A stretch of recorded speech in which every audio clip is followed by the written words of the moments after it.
Então eu quero compartilhar com vocês, queridos, nessa noite, sobre uma passagem já conhecida, creio pela maioria de todos nós, né? Aliás, qual passagem bíblica que não é conhecida, não é? Nós já conhecemos bastante. Porém, toda vez que nós referimos a uma passagem bíblica, a uma história, a um fato, ela se renova dentro de nós, ela se manifesta como águas limpas, águas novas, refrigério, instrução, amor, carinho, abraço, providência, né? E Deus quer falar conosco nessa noite através disso.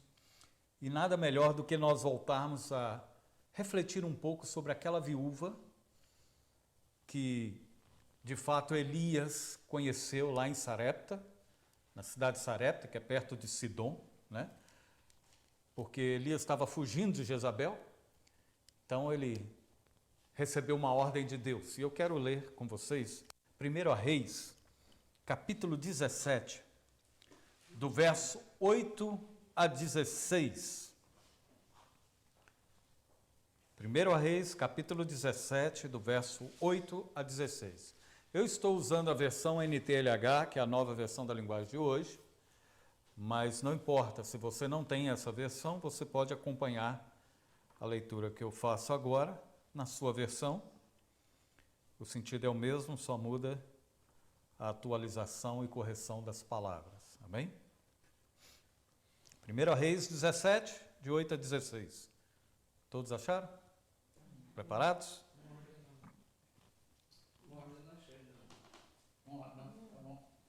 É? Ah, sim, para ficar de frente, né? Ok. 1 Reis 17, de 8 a 16. A palavra do Senhor diz assim: Então o Senhor Deus disse a Elias: Apronta-te e vá até a cidade de Sarepta, perto de Sidom, e fique lá. Eu mandei que uma viúva que mora ali dê comida para você. Então Elias foi para Sarepta.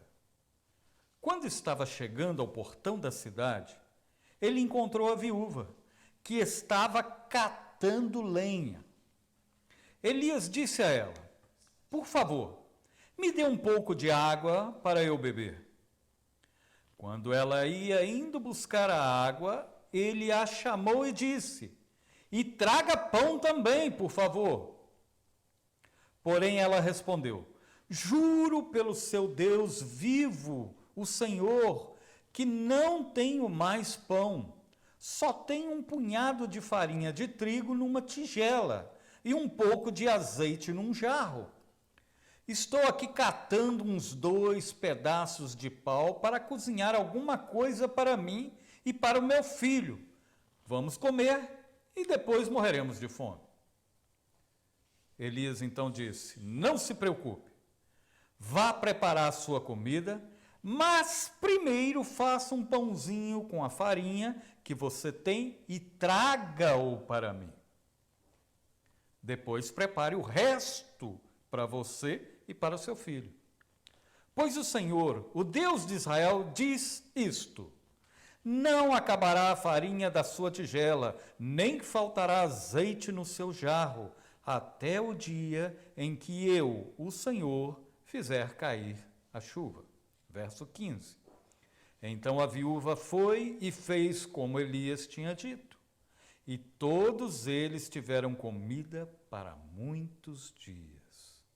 Como o Senhor havia prometido por meio de Elias, não faltou farinha na tigela, nem no azeite no jarro. Aqui a gente para. Meu Deus, eu quero te agradecer por essa palavra, e eu quero que o Senhor revele para nós, Senhor, os princípios que o Senhor quer que a gente aplique na nossa vida hoje. Eu sei que há muita coisa aqui para a gente aprender, e muito mais ainda para a gente receber do Senhor. Obrigado pela tua palavra, que não falte o alimento, esse alimento rico que está descendo do céu agora, que vem nos nossos corações, que só é revelado pelo Espírito do Senhor. É esse alimento que eu quero te agradecer. Para nós que estamos aqui e para os nossos ouvintes no canal do YouTube, que eles possam receber e serem contagiados por este amor tão lindo de Jesus. o amor que sobressai sobre qualquer tipo de amor. Muito obrigado pela tua palavra, em nome de Jesus. Amém. Queridos, haverá sempre uma provisão do Senhor em cada etapa da nossa vida. Seja qual for a etapa da nossa vida, sempre haverá uma provisão. Elias foi sustentado em tempos de crise. Ora, aquela época era uma época difícil, houve seca. Elias orou para que não chovesse na terra e não choveu. Você pode imaginar o que é ficar sem chuva por um bom tempo. Não é bom, não é? E a gente sabe que no Brasil tem regiões que dificilmente chove. E o povo que habita nessas regiões sofre muito. Mas veja bem, Elias sabia, porque ele passou no meio dessa crise. Mas prestem bastante atenção. Quando estamos na direção de Deus, Ele nos provê da maneira sobrenatural, agindo de uma forma que nós não imaginamos. Eu digo isso porque o caso dessa mulher, dessa viúva, é um caso que não é normal, que não é atípico. É um caso extraordinário, porque a gente sabe muito bem que a Bíblia nos fala que nós devemos cuidar das viúvas, porque as viúvas geralmente, naquela época principalmente, quem sustentava eram os maridos, não é? Porém, quando faltava o marido, a situação era difícil. Por quê? Porque a viúva que tivesse filho estaria bem, porque os filhos assim cuidariam dela. Mas a viúva que não tinha filho, ou quando tinha filho, que era pequeno, ficaria difícil. E muitas delas não sobreviviam naquela época. Não há o que temos hoje com recursos governamentais, com recursos de cada país. Não existe naquela época, ou não existia naquela época, o que existe hoje. Mas preste atenção. No episódio que envolve o profeta Elias junto com essa viúva de Sarepta, nós devemos apresentar a Deus a nossa alegria de podermos ser participantes de um conhecimento que a Bíblia está nos trazendo para aplicarmos na nossa vida. Existem alguns princípios aqui. E eu quero dividir com vocês esses princípios, são 4 pelo menos, dos vários que existem, mas eu, pedindo a Deus que Ele me desse entendimento do que Ele queria, Ele me mostrou 4 pontos importantes na vida dessa viúva, e que eu gostaria que você e eu pudéssemos sair daqui nessa noite, entendendo isso e aplicando na nossa vida. Amém? O primeiro princípio foi o princípio da obediência. Não fiquem com as suas Bíblias fechadas. No verso de número 8 e 9, o Senhor disse assim: Então o Senhor disse a Elias: Apronta-se e vá à cidade de Sarepta, perto de Sidom, e fique lá. Eu mandei uma viúva que mora ali que te dê comida. Olha que interessante. Nesse caso aqui, se formos olhar, quem é que estava precisando de quê? Elias estava necessitado, sim, mas a viúva provavelmente poderia estar mais necessitada ainda. Mas a ordem foi da seguinte forma: não importa para onde o Senhor nos envie, é isso que devemos atentar. Devemos obedecê-lo e crer que Ele já providenciou o nosso sustento. E aí eu vou falar um pouquinho mais nos outros momentos, nos outros princípios que Deus quer nos mostrar, mas preste atenção nisso. Nos dias atuais, por muitos, a direção de Deus não é mais buscada e nem obedecida. Às vezes nós realizamos o cotidiano da nossa vida sem buscar a direção de Deus. A gente vai no automático, sabe aquilo do piloto automático? Simplesmente levanta um botão, piloto automático, e a nave vai viajando praticamente sozinha, no automático. O piloto pode sair, tomar um cafezinho e tal. Claro, sempre tem toda aquela técnica, né? Mas nós, às vezes, fazemos isso. E pasme, pois o que prevalece muitas vezes é a racionalização de que os melhores lugares, sejam cidades, países, é que garantirão um viver confortável e a possibilidade de uma prosperidade material. Na realidade, essa é uma visão distorcida. Porque se Deus falou para Elias, vá para a cidade, e lá vou te dar colocar uma viúva para te alimentar, provavelmente ele poderia ter pensado, bom, essa viúva deve ser uma viúva rica, deve ter recebido um bom dinheiro do marido, o marido deve ter sido um bom comerciante naquela época, e se Deus está falando, é porque essa pessoa tem condição de me sustentar ali. Mas olha, às vezes nós vamos para lugares grandes, cidades e países, pensando que vamos ter garantia de um conforto ou de uma possibilidade de prosperidade material. Você quer saber verdadeiramente qual é o lugar que nós devemos ir? O lugar para sermos abençoados por Deus é aquele para onde Ele nos envia. Não importa onde. Se é vir para a América, se nós fomos enviados por Deus, tenha certeza que esse é o lugar que aonde a bênção chegará até nós, e nós não faremos a menção dessa bênção para orgulho nosso, mas entregaremos a Deus para que possamos ser úteis na vida de outros. Nós não podemos reter essa bênção para nós. Se formos olhar a cada um de nós, nós que já estamos aqui, alguns recente, outros mais tempo de casa, a gente consegue viver uma vida neste país um pouco equilibrada, sim ou não? Agora, por que muitas vezes nós não somos dotados de um espírito de agradecimento e de felicidade por aquilo que Deus nos deu? Porque pode ser, não estou dizendo que é, grave bem isso, eu estou dizendo pode ser, o que nos motivou a entrar nesse país foi simplesmente uma vontade, mas não uma direção. Eu já tive muita vontade de vir para cá em 82, 83, 84, quando chegou em 86 eu tentei meu visto com uma pessoa que era inspetor da Receita Federal, que era o meu tio, que foi comigo ao Rio de Janeiro, colocou o passaporte lá, colocou o dele, e ele falou, eu não tenho interesse nenhum de vir para os Estados Unidos, eu sou pastor aqui, tem mais de 13 igrejas, tudo debaixo lá da ordenança dele. O cônsul deu o visto para ele e não deu para mim.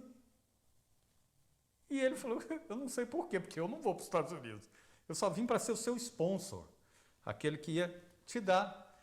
Aí na viagem de volta, a gente voltou de ônibus, voltamos para Minas, ele falou assim, Eduardo, deixa eu te falar uma coisa. Deus me revelou o seguinte, não era o momento de você ir. Você vai daqui a 1 ano. Prepara-te, porque daqui a 1 ano você será enviado pelo Senhor. E a gente, com aquela palavra de consolo, tudo bem, mas há um sentimento ruim de perda, de tentativa, na hora que eu decido querer vir, não dá certo. Pois bem, no dia 11 de fevereiro de 1987, eu já estava voando para cá, com visto e com tudo. Foi exatamente 11 de fevereiro de 86 para 11 de fevereiro de 87. 1 ano certinho, sem passar um dia e outro. A palavra se cumpriu. Deus enviou. Claro, nós somos sendo trabalhados ao longo desses anos, são 33 anos que a gente tem aprendido o que Deus quer conosco aqui. No início eu pensei que era riquezas. Eu falei, poxa, eu estou trabalhando, morando em Manhattan, trabalhando com pedras preciosas. Uau, vou ficar milionário. Tinha tudo para ficar. A pessoa, não, você não entendeu ainda, meu filho. Eu te chamei aqui para você trabalhar com outras pedras. Tem mais pedras preciosas do que essa que você anda vendendo por aí. O valor não tem preço. Priceless, sem preço. E aí a gente vai sendo moldado, preparado para tudo isso, não é verdade? Aí eu pergunto, temos certeza que nós estamos aqui porque Deus nos enviou para esse lugar? Se temos, amém. Glória a Deus por isso. Então não tenha medo das expectativas. Porque Deus fará uma porta, se elas fecharem, Ele abrirá outra porta, e se aquela porta fechar, Ele abrirá outra porta, porque para Deus não tem porta. Tenha coração agradecido. Quando a gente é agradecido a Deus por aquilo que Ele fez na nossa vida, as portas vão caindo na nossa frente, não vão nem abrindo, você ouve o rombo dela, buf, e ela se abre. Então veja bem, Elias estava indo para a casa de uma viúva, na expectativa normal de um ser humano, de que essa mulher tinha de sobra para poder dar-lhe uma comida. E olha como é que acontece. Deus trabalha também com outro princípio chamado, o segundo que eu quero dizer, que é o anonimato. Lá no verso 9, na parte C, diz assim: eu mandei que uma viúva que mora ali dê comida para você. Deus ordenou, mas não falou o nome da viúva, falou? Falou como ela era? Não. Falou se ela tinha, como eu falei antes, dinheiro ou não? Não. Falou que era uma viúva. Nem nome essa viúva tem. Que coisa, né? Vou te mandar para um lugar. Você está saindo corrido de Jezabel, mas não era para fazer isso, mas já que você está indo, já que você está com fome, porque lá no Zimbro eu falei com você, te dei uma comida, você caminhou 40 dias, chegou no Horebe. No Horebe te dei mais comida e você está correndo de Jezabel até hoje. Então vá até Sarepta e eu vou botar uma viúva para te alimentar. Então vai ele se alimentar da casa da viúva. No reino de Deus, não é tanto que apareçamos ou deixamos de aparecer que qualifica a nossa vida, mas a motivação com a qual realizamos a vontade de Deus. Não importa o nome dessa viúva. Importa que ela estava ali para fazer a vontade de Deus. Devido a uma obediência de Elias, aquela viúva foi levantada para fazer a vontade de Deus. Elias obedeceu à ordem de Deus e foi, sem saber se era viúva, sem saber o que era. Muitas vezes, eu volto sempre a falar um pouquinho dessa, vamos dizer assim, dessa imigração que sai dos países e vem para cá, especificamente do Brasil, porque às vezes a gente sai do Brasil com uma mentalidade de como é isso aqui. Mas quando a gente chega aqui, a gente vê que é um pouco diferente daquilo que nós fomos informados, né? Para não falar que é bastante diferente. Aqui a gente pensa que tudo era mais fácil, que o trabalho aqui era mais suave, né? Eu lembro muitas vezes, chegava lá no interior de Minas e falava assim, eu perguntava, você veio dos Estados Unidos, vem, o que você trabalha lá? Eu trabalho com dishwasher. Eu falei, uau, isso deve ser um empregaço. Traduzido é lavador de prato, não é? Aí a pessoa chegava se exibindo, né? Como se fosse uma pessoa que trabalhasse em alto escalão do governo. Essa do governo da cozinha, né? Que ele tinha que limpar lá todos os pratos, lavar aquela coisa toda. Então, porque a expectativa de muita gente é que quando você sai de um lugar e vai para outro, é que tudo vai correr bem, mas nem sempre vai correr bem. Nem sempre vai ser do jeito das nossas expectativas. E nem sempre vai ser do jeito dos nossos sonhos. Talvez, eu estou entrando no lugar de Elias neste momento, eu pensaria assim, estou indo para lá, a viúva está lá, deve ser uma viúva rica, estou tranquilo, sem preocupação, porque Deus já proveu até agora, vai prover de maneira maravilhosa. Bom, para que nós entendamos quais são os princípios, como o primeiro que eu disse é o princípio da obediência e o segundo é o do anonimato, o terceiro é da hospitalidade que nós podemos ver na vida dessa mulher. No verso de número 10 até o 12 diz assim, então Elias foi para Sarepta, quando estava chegando ao portão da cidade, ele encontrou a viúva, que estava catando lenha. Opa! Mudou aqui a expectativa do homem. Espera lá, Deus, como é que é? O senhor falou que ela vai me dar alimento, mas a mulher está catando lenha. Tipo assim, né? O senhor me mandou vir aqui nesse lugar, eu estou pensando que essa mulher vai me receber com honrarias, com tudo. Eu estou vendo que ela está catando lata, catando pau aqui, ou seja, lenha.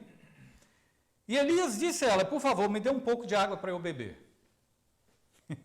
Quando ele ia indo buscar a água, ele a chamou e disse, traga pão também, olha a audácia.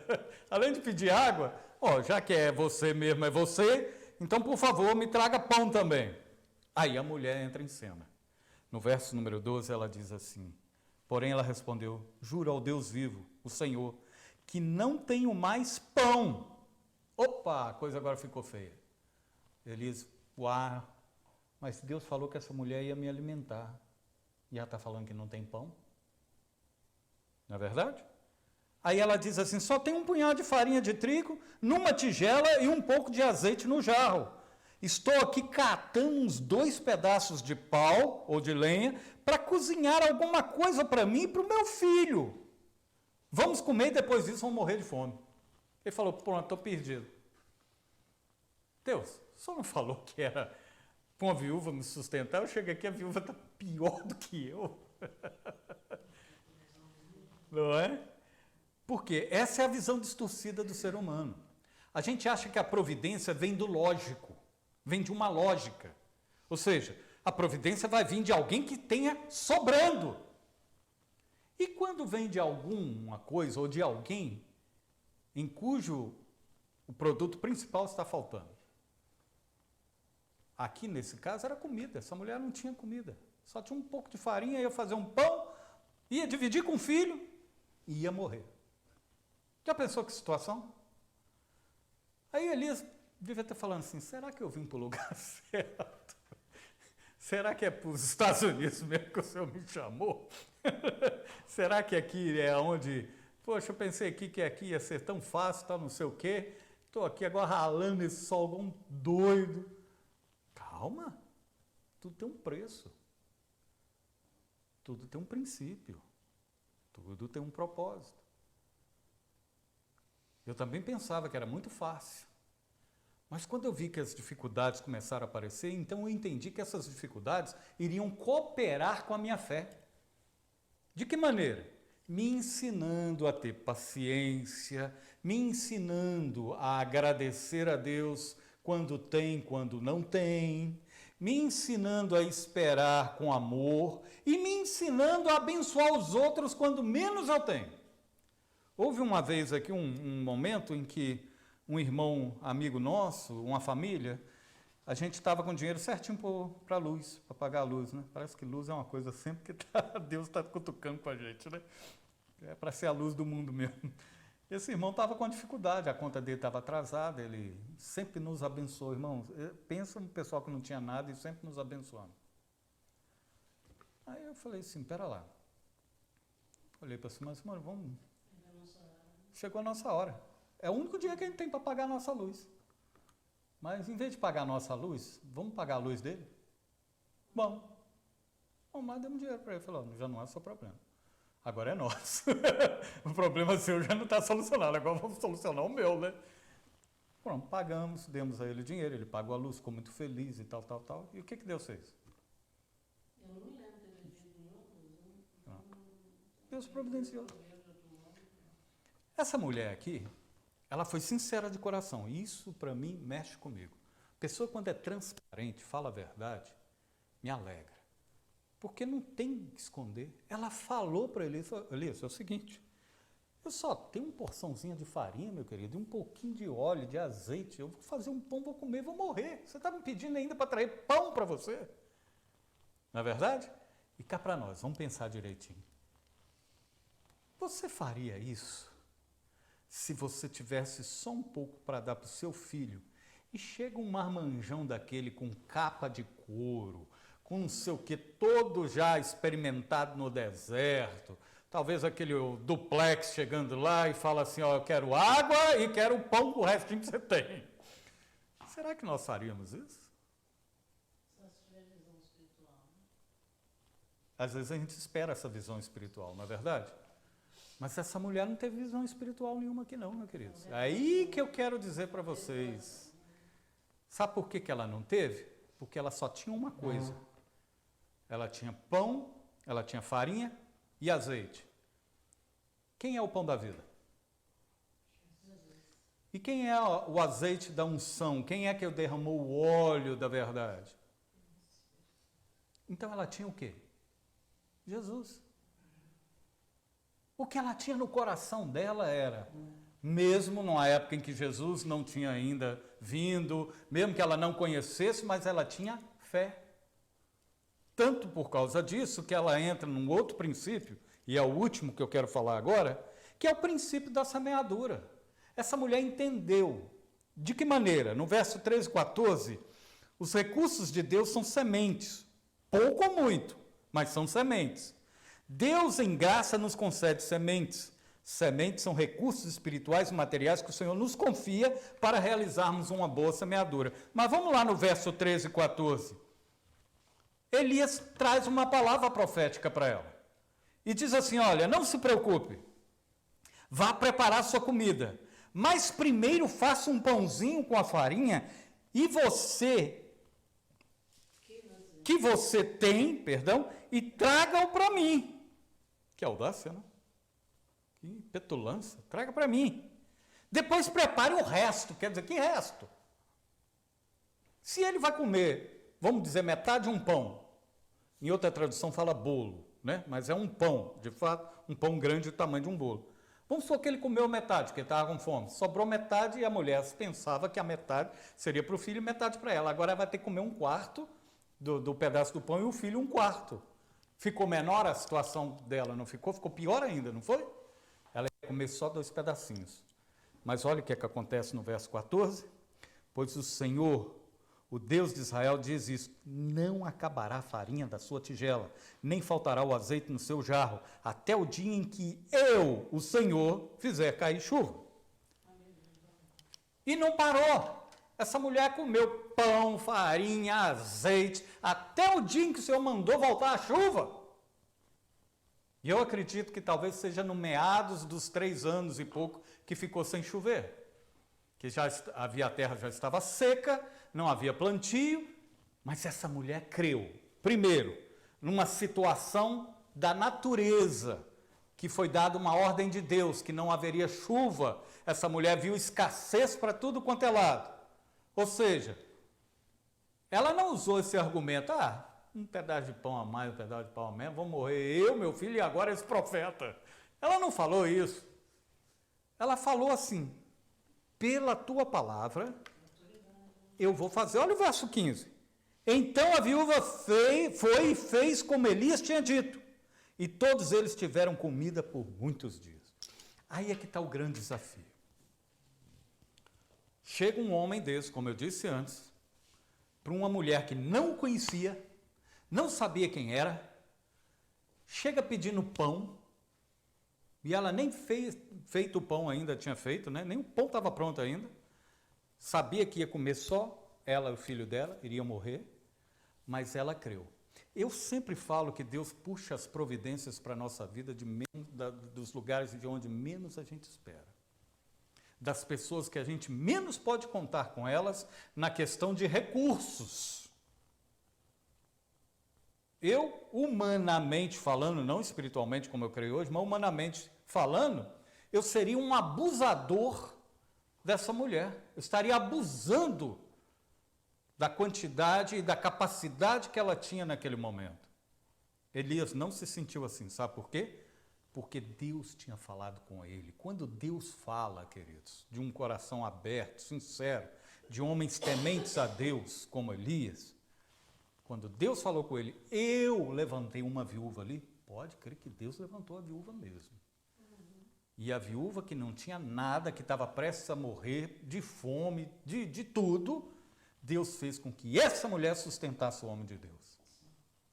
E às vezes a gente pergunta a Deus, Senhor, de onde virá o nosso sustento? Senhor, manda mais isso, manda mais aquilo. Deus, eu estou sem emprego, e de onde é que vai vir isso? Sabe de onde vem? Vem de Deus. Deus já deu ordem para certas viúvas que estão neste lugar para cuidar da gente. E para a gente cuidar deles. São essas viúvas que não têm nome. Sabe? Elas estão nas esquinas ali, estão numa vizinhança lá, estão num lugar que você nem conhece e de repente bate na sua porta. Não como nesse caso aqui, mas a própria provisão vem até você, bate na sua porta, olha, Deus mandou entregar isso. Não é? Uma vez teve uma mulher que teve um acidente, com a filha dela caiu do 2º andar, ali no Tivoli, era lá da nossa igreja, uma menininha, 2 anos, 3 anos, né? Pequenininha. Mas antes disso, Deus tinha falado com a gente. Eu e o Fábio, meu cunhado, irmão dela, ele era o tesoureiro da igreja na época. Nós fomos lá no supermercado, fizemos uma compra daquela assim, bem recheada, carrinho cheio até em cima, 2 carrinhos, é verdade. Carne, comida, tudo. Chegamos lá, temos na porta dela, não tinha ido na casa dela, não sabia se ela estava precisando disso ou não. Mas Deus falou assim, vai lá e compra e leva. Nós fizemos a compra. Quando chegamos lá, irmãos, quando nós fomos levar a comida para dentro, que ela ficou assustada, ela falou assim, meu Deus, o Senhor mandou? Quando ela falou, o Senhor mandou, eu falei, eu já entendi. A geladeira deve estar vazia. Irmãos, quando eu cheguei, nem água na geladeira tinha. Está limpinha. Parecendo quando você compra a geladeira no lugar e instala a geladeira. Não tinha nada. Enchemos aquela geladeira toda que ficou cheia de comida, não sei o que, para tudo quanto é lado. Chega o marido em casa, fica assustado, o que houve? Abre a geladeira, pensa que tinha pelo menos água, está lá aquela comida anda toda. Nós estamos procurando aquilo que Deus quer nos abençoar para que a gente possa abençoar outros. Assim eu creio no Evangelho do Reino. Quando você me abençoa, eu também posso te abençoar. Quando você não me abençoa, eu também posso te abençoar. Ou seja, o tempo inteiro eu posso abençoar. Não tem múltipla escolha. Eu vejo a mão de Deus na vida de cada um de vocês aqui. Quando você passa a pensar nos outros, Deus te dá a bênção. Não foi assim que aconteceu com Jó? Quando ele parou de amaldiçoar os amigos, começou a orar por esses amigos que tanto amaldiçoavam, Deus mudou a sorte de Jó. E é assim que Deus vai fazer conosco. Amém, queridos? Esses princípios são imutáveis. Nós devemos guardar o princípio da obediência, como Elias e a viúva fizeram. O princípio do anonimato não preocupa quem é que vai te abençoar. Deus tem o propósito dele. O princípio da hospitalidade, receba essas pessoas. Essa viúva recebeu Elias. Amém? E o último princípio, o princípio da semeadura. Semeia, que você vai receber. É semeando que a gente colhe. Amém, queridos? Vamos ficar de pé? Vamos orar?